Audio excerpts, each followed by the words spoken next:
Welcome to బీజీఎన్ Telugu updates. బెంగాల్లో ఆకస్మిక తుఫాను బీభత్సం, 5 మృతి, 500 మందికి గాయాలు. ఆదివారం సాయంత్రం పశ్చిమ బెంగాల్లోని పలు ప్రాంతాలపై ఆకస్మిక గాలివాన విరుచుకుపడింది. ముఖ్యంగా జల్పాయ్గురి జిల్లాలో తుఫాను భారీ విధ్వంసం సృష్టించింది. ఈదురు గాలుల వల్ల జిల్లా కేంద్రంతో పాటు మైనగురి తదితర పరిసరాల్లో అపార నష్టం వాటిల్లింది. హఠాత్తుగా వచ్చిన ఈ తుఫాను ధాటికి వందలాది నివాసాలు ధ్వంసమయ్యాయి. పలుచోట్ల చెట్లు, విద్యుత్ స్తంభాలు నేలకొరిగాయి. ఈ నేపథ్యంలో రాజర్హట్, బర్నీష్, బకాలి, జోర్పగ్ది, మధబ్దంగా, సప్తిబరి ప్రాంతాలు ఎక్కువగా ప్రభావితమయ్యాయి. ఆకస్మిక తుఫాను కారణంగా 5 మృతి చెందగా మరో 500 మంది గాయపడినట్లు అధికారులు ప్రకటించారు.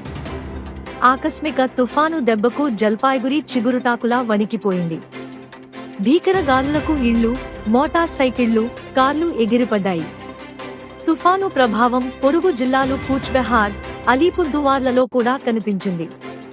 తుఫాను సుమారు 10 నిమిషాల పాటు కొనసాగిందని, ఇది తీస్తా నదీ దిగువ నుంచి ప్రారంభమై భారీ శబ్దంగా మారి పలు చెట్లను నేలకూల్చిందని ప్రత్యక్ష సాక్షులు తెలిపారు.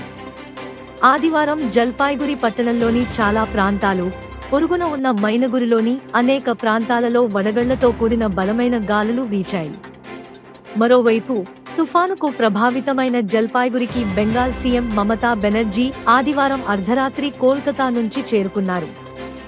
జల్పాయ్గురి సూపర్ స్పెషాలిటీ ఆస్పత్రిలో చికిత్స పొందుతున్న బాధితులను ఆమె పరామర్శించారు. తుఫాను బాధిత కుటుంబాలను ఆదుకుంటామని, అన్ని రకాలుగా ప్రభుత్వం సాయం చేస్తుందని ముఖ్యమంత్రి భరోసా ఇచ్చారు. ఆకస్మిక తుఫాను కారణంగా చనిపోయిన వారి కుటుంబాలకు ప్రధాని నరేంద్ర మోదీ సానుభూతి తెలిపారు. సహాయక చర్యల్లో బీజేపీ కార్యకర్తలు పాల్గొనాలని, అధికారులు అవసరమైన చర్యలు తీసుకోవాలని మోదీ ట్వీట్ చేశారు. Stay tuned for more updates, like, share and subscribe.